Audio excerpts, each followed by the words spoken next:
Well, greetings, great instructors of future leaders. We're certainly delighted to be here today. I want to thank Holly and the staff of the Friends of the World War II Memorial for having us here.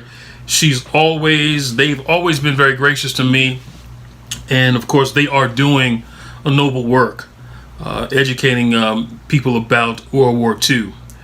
We do not have much time, so let's get directly into the content. Let me say beforehand that some of what I'm going to say is not intended to offend anyone, but I think that we must tell the truth about our history, and it will help us moving forward. So, in keeping with the theme, World War II, 75th anniversary, the lasting significance and impact of World War II on America and the world, we want to look at, for the next few moments, African Americans in World War II and their lasting significance and impact on modern America. There's a lot of content here, but we're going to try to get through this as quickly as possible. In order to be able to look at the significance of the impact of African Americans in World War II and how it affects us today, we must go back to the very beginning.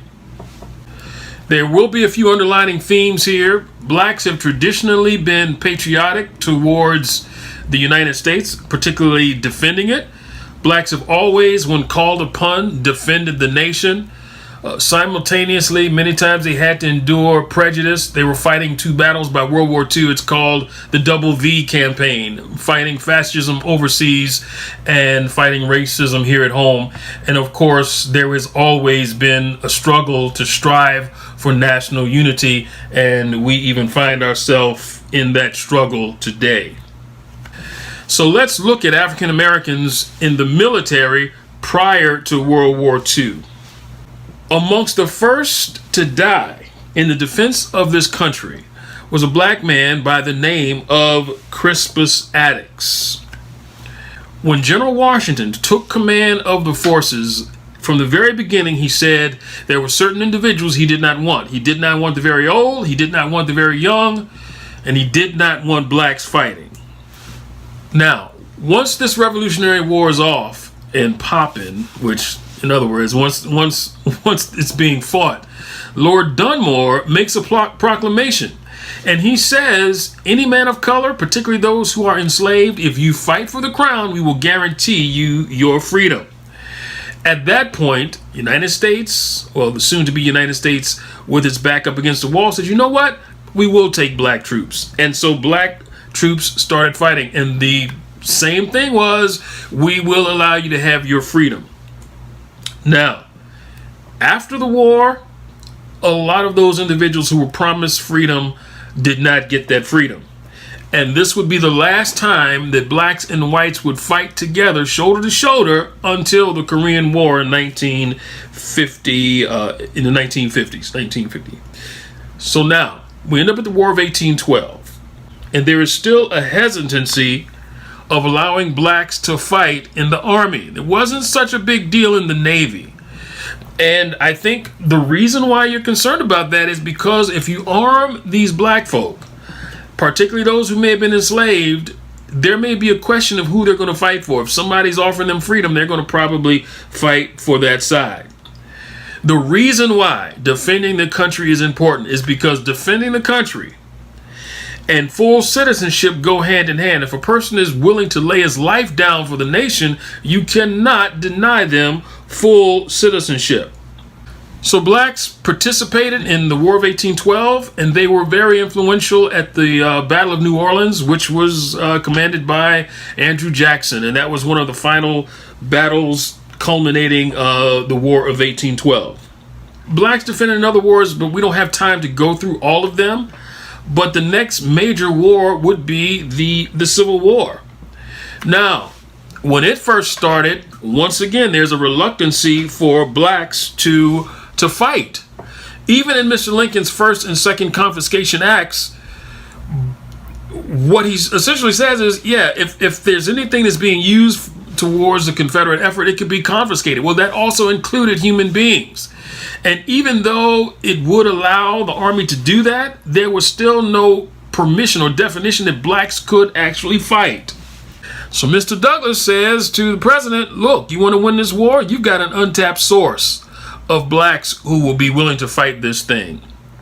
And I will tell you that the Emancipation Proclamation, which went into effect January 1st, 1863, did not free a single individual, especially those in the border states or anywhere where the Union was already in control.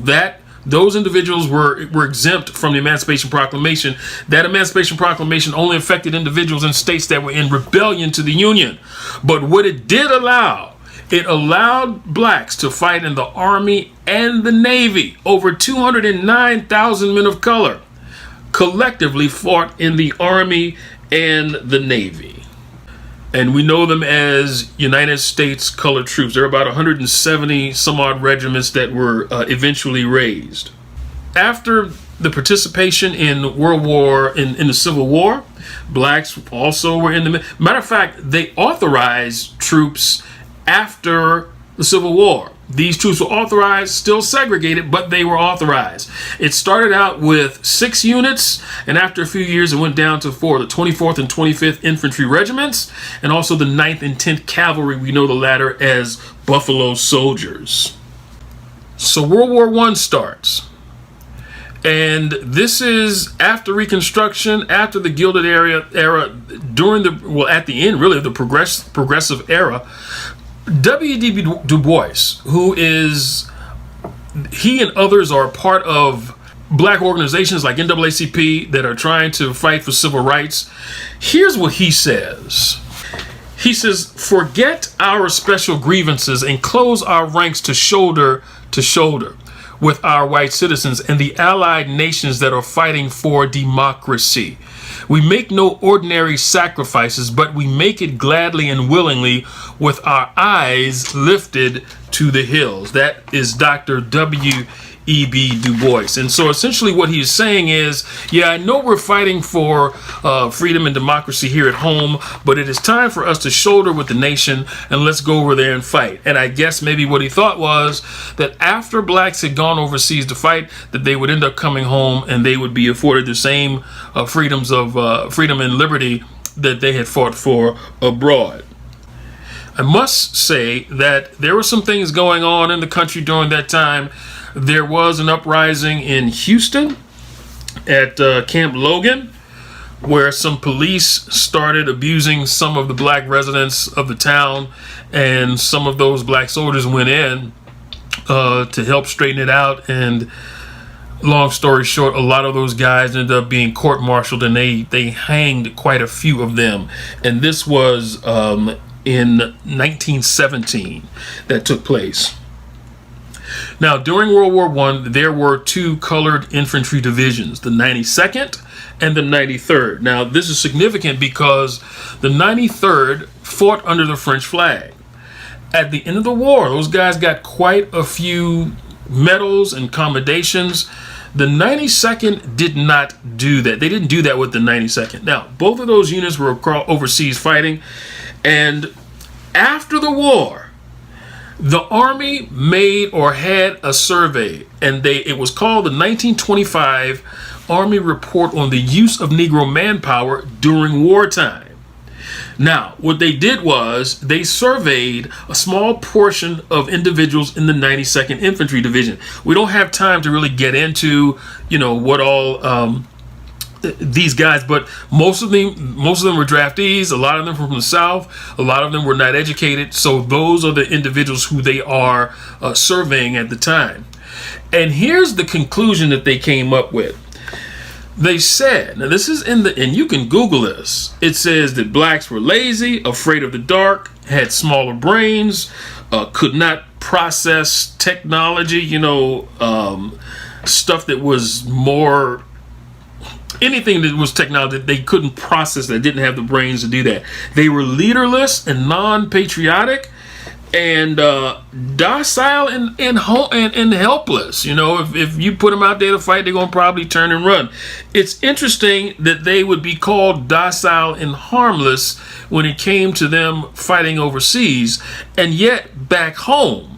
And this was depicted in E.W. Griffith's 1915 Birth of a Nation. black men are violent, they are savage, and they just simply want to rape folk all the time. And that's what came out in the movie. So you got two different descriptions of black folk. It just depended on the context. The reason why this 1925 report is important is because this is the lens through which the military will look at blacks going into World War II. That is the copy of the 1925 Army Report, and you can Google this and pull up the whole entire copy. So let's look at African Americans during World War II. A. Philip Randolph, that name probably sounds familiar. He is one of the coordinators of the March on Washington that took place in 1963. However, in 1941, he was looking to have another march. And the march never took place, but they were going to march for the right to be a part of the military and the right to be in part of the industry because, you know, we're in the middle of the Depression and we're about to come out of it. And a lot of it is because we are producing a whole lot of material, particularly war materials, that we're going to go overseas. And so they wanted black folk to have a piece of that pie as well. They did not have to march. President Roosevelt ends up allowing that to happen, blacks in industry. And they also start a group of individuals as pilots. We'll talk about them in just a few minutes. There was a movie that was made. It was called The Negro Soldier. Now, Frank Capra was a movie producer in Hollywood, and he and some other producers were actually brought into the military for one purpose, and that was to create or to make propaganda films. One of the films he wrote, or he ended up doing, was The Negro Soldier. It's about an 18-minute film. You can Google that on YouTube as well. And it pretty much talks about African Americans in U.S. military history. There's a very articulate preacher in a church congregation. I mean, everybody's well dressed. He acknowledged some of the individuals in the congregation who were in the military. This preacher, the person who played the preacher, was actually Carlton Moss, who was a screenwriter. And so they started writing this thing. Now, what he essentially does in the film, he talks about having a particular message that he wanted to bring, but he says, I'm thinking I'm gonna go somewhere else. So he starts talking about the history of African Americans, the U.S. military history, and he starts from the Revolutionary War. He talks about all these different people who fought and what they did, and he comes all the way up to World War II. What I found interesting was that when they got to the American Civil War, he did not mention blacks participating at all. As a matter of fact, our most cataclysmic event in our history only took about 16 seconds in the movie. And I was trying to figure out why not mention that? Here's why. After the Civil War, there were two things on the table: race and reunion. You wanted them both to work out, but in the long run, the reunion piece is what they focused on and not so much the race thing. And so they didn't even talk about it.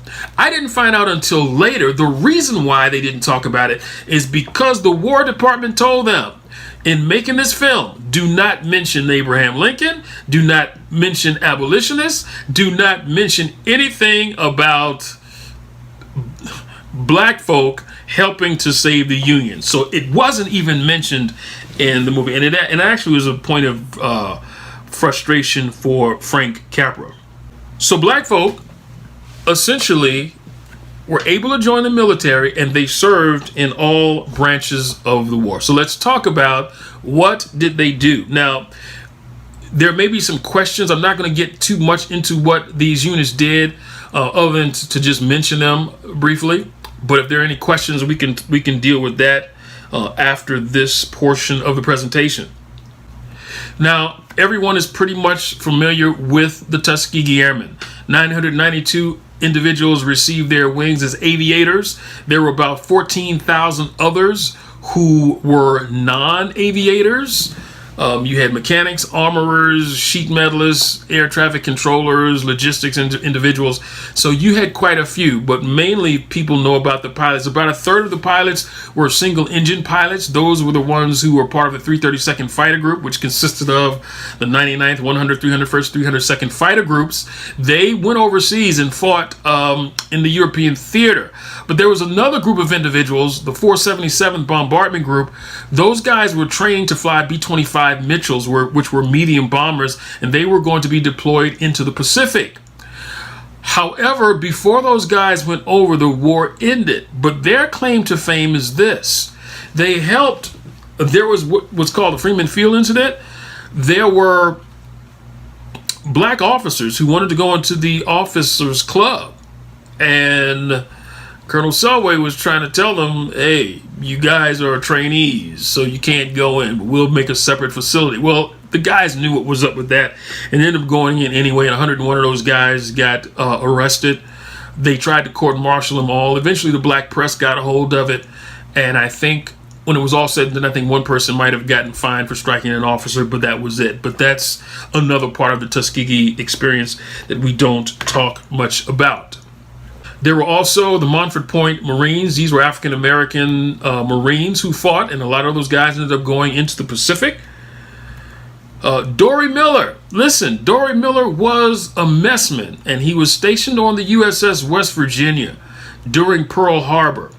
While that attack was going on, he ended up manning a machine gun and brought down 2, if not possible 4 Japanese aircraft he shot down. What's interesting is he was not trained to fight or to fire guns. He was just washing dishes. That was it. But after that, they required that everyone take gunnery training. Now, Dory Miller's story is an interesting story because he probably should have been brought home and put on a war bonds drive, but he was not. 1943, he was on the USS Liscombe Bay, which was an escort carrier, and it was sunk, and he went down on that ship. He probably should have been awarded the Medal of Honor. And let me just say, there were no African Americans who received the Medal of Honor during the war. Part of it was because their commanders did not want to apply for a medal and they not get it and then end up with nothing. So him getting the Navy Cross, as you can see in this picture, he ended up getting that. And there were 7 other Medal of Honor medals that were awarded after World War II. This is probably within the past 20 years. Vernon Baker was the only one who was alive. The other 6 were awarded posthumously. There are some individuals who participated in World War II, African Americans, who we don't know, or we don't talk about much. There was the crew of the USS Mason. Those guys ended up on a ship, and with the exception of the officers, the entire crew was black. Just short of 2,000 African Americans were at D-Day on D-Day. And this was a 320th Barrage Balloon Battalion, but you had other individuals there working supply and working munitions. A high school classmate of mine, her dad, my goodness, Bill Simon, William Bill Simon, was there about 10 o'clock at Utah Beach. Supposed to go into Omaha, but they went into Utah. He ended up doing some incredible things here in Washington, D.C. in the school system, and there is now a scholarship that is in his name. And most people in D.C. who knew what he did for DCPS had no idea he was at D-Day, and he had just turned 20 years old. And I got to interview him. Miss Mary McLeod Bethune is critical in this story because she, amongst the many things that she did, one of the things she did, she handpicked 41 African American women to be officers, WAC officers during World War II. The legislation, once the Women's Auxiliary Army Corps became the Women's Army Corps in 1943, which meant at that point it was not volunteer, it was the real thing. Part of the legislation said 400 women to be officers, 10% of them had to be women. 10.3, I think. So that's why you got 41. But Miss Bethune was very influential. And of course, you had the ladies of the 688 Central Postal Battalion. These ladies actually went over overseas, and they served. They got the mail out to the troops. But when they got over there, that stuff was backlogged, and they ended up doing 24-hour shifts, and they ended up getting the mail out to those individuals. Of course, these ladies I'm absolutely in love with. These are the Tuskegee Army nurses. These ladies were working down in Tuskegee, and eventually they ended up going to, I think, Walterboro, or it was Lockburn. But they served down at Tuskegee for most of the war when they started. And let me see, 1, 2, 3, 4, 5, 6, 7. 7 from the left, second row. That's Miss Irma Dryden. She just celebrated her 100th birthday about 4 weeks ago, and she's still living down in the Atlanta area, but she's the last of those ladies who are still alive. And you can Google Tuskegee Army nurses. There's quite a bit of information on them. There were also African Americans who were part of the Red Ball Express. These guys, they were driving, I guess, after the breakout from Normandy, those guys were driving supplies up to the front and coming back, and they were doing this 24 hours. And if you can't supply your army is not going to be able to fight. 75% of those guys were African American. There was a gentleman I got to meet by the name of Nathaniel Johnson. I asked him, I said, "Sir, where did you serve?" And he sort of shamefully said, "Well, I was a truck driver." I'm like, "What? You part of the Red Ball Express?" And man, he started tearing up. As a matter of fact, I did a movie on him on YouTube. If you Google Nathaniel Johnson's story, you'll see his story. But it was absolutely incredible because that whole thing, as you can see, was photographed. But there's a whole lot more to the story. There were kids who greeted him. He started tearing up again. It was an amazing story. You can see that. I also wanted to share this as well. Some Tuskegee Airmen were women. This particular woman here, this is Miss Amelia R. Jones. Actually, I'm doing a movie. I'm going to release that on the 3rd of July. Well, by the time you see this, it's already released, but it's going to be on there too. She was in hospice when we met her. She had no idea she qualified as a Tuskegee Airman, but let me just say, watch the movie. You'll see she got her red jacket, and she told me when she left, she says, "I want my red jacket." So, after World War II, what do we learn from all of this? Blacks proved that they would fight. They proved that once and for all. Unfortunately, blacks began to die in disproportionate numbers. By the time we got to Korea, now the black population is about 12%. 19% of the individuals who died in Korea were African American, disproportionately dying in wartime. Now, if you're sitting there saying, "Wow, what, really?" I ain't finished. Colloquialism intended. By the time we get to Vietnam, population 12% of blacks, 24% of the individuals who died in Vietnam, almost 1/4 of that Vietnam Veterans Wall contains the names of African Americans. It was the argument that Dr. King had April 4th, 1967, 1 year to the day he's assassinated, that poor folk were having to bear this fight. And it wasn't just poor black folk, it was poor people, period. And the argument was that those who were more affluent did not have to go. Don't take my word for it. You can check that out yourself. And by the time we get to the Gulf War, do you not know that 30% of of people of color are serving in the military? That's a pretty high number. And as a result of blacks fighting in World War II, it has created better opportunities for blacks to serve. Now, I know the military is not perfect, but I will tell you something about that particular organization. You make the wrong decisions and people die. And when that's on the table, listen, the only thing you want are the best people in those positions. And there have been quite a few people who have benefited from individuals who fought in World War II. Certainly General Colin Powell, we are familiar with him, but also General Nadja West and Admiral Michelle J. Howard. Both of them are now retired. I wish they had hung around so I could at least say on my presentation here that they were still active, but they are retired. And General West just got her, I think that was a 3rd star right before she retired or so. And so those ladies are a product of women and blacks fighting in World War II.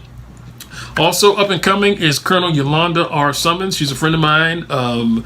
She's done a lot of incredible things, including, she's a helicopter pilot as well. She's in medicine, but she's training now to become a general. I told her, I said, yeah. She said she's ready to retire. I said, no, you can't retire. I said, there's too many young ladies, wondering if they can do this too, especially some from North Carolina just like you. So she looks like she's going to be doing the general thing. And of course, most recently, General Charles Q. Brown Jr., United States Air Force Chief of Staff. He's got a video. If you haven't seen, somebody asked him what was he thinking about before this confirmation. And he talks about for these things. It's Google it, because I don't want to get into it, but it's really impressive.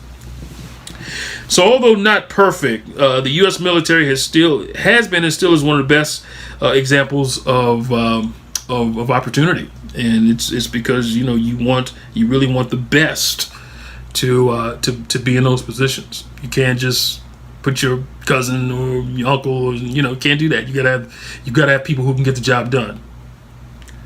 Now, how does this affect us today? Why is this important? Many of us who have matriculated through the halls of academia and history, there is an elusive question that we must always answer, and it is called the so what? Why is this important? There are several reasons why this story is important. Now, let me just say this. I have been in the classroom, and I have had school groups, and I love all of those kids, and I pour all of me into all of those kids, because that's the next team on the field. But I have to admit that I am particularly concerned about the education of black children in this country. Young black students need to see themselves in history. This is what Dr. Carter G. Woodson says. He says, if a race has no history, if it has no worthwhile tradition, it becomes a negligible factor in the thought of the world, and it stands in danger of being exterminated. Now, that wasn't my word. That was Dr. Woodson's word. Kids need to see themselves. All kids need to see themselves in history, especially those that are minorities, because I'm going to tell you something. If young kids think that their history is just simply slavery, we have got a problem. The reason why this story is important, because blacks have paid a tremendous price to help build this country. They have spilled their blood in the sand. This nation is the result of the contribution of many, of different colors and different sexes.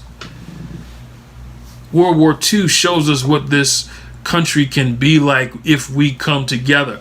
And I'm not trying to put any pressure on all of my wonderful educators, but let me just tell you the truth. What this nation looks like in the next 40 years will depend on what you do in the next 40 days. I coached football for 15 seasons. 3 years I coached at Howard University. My head coach, Steve Wilson, called us coaches together one day. He says, gentlemen, what does it take to have a great team? We all had our opinions. Here's what he told us.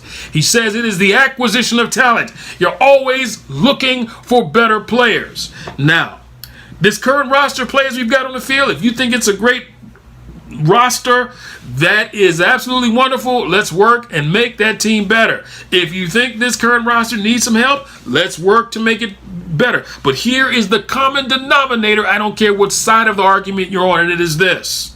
If a team is going to be better, you've got to get better players. And guess where those better players are? They are in your classroom. This fall, and it's going to be difficult for you because some of you may not be in a class, you may be doing this online, but you have got to find a way to reach these kids. It is absolutely critical that you reach these students. I'm telling you right now, the cure for cancer could be sitting in your classroom come September. An affordable fuel source could be sitting in your classroom this September. A balanced budget could be sitting in your classroom. You don't know what gift is on the inside of those students, and we've got to train them all up to step on the field and make a difference. This story is so important because we can see what happens when we all come together. All right, I know that was about 30 minutes.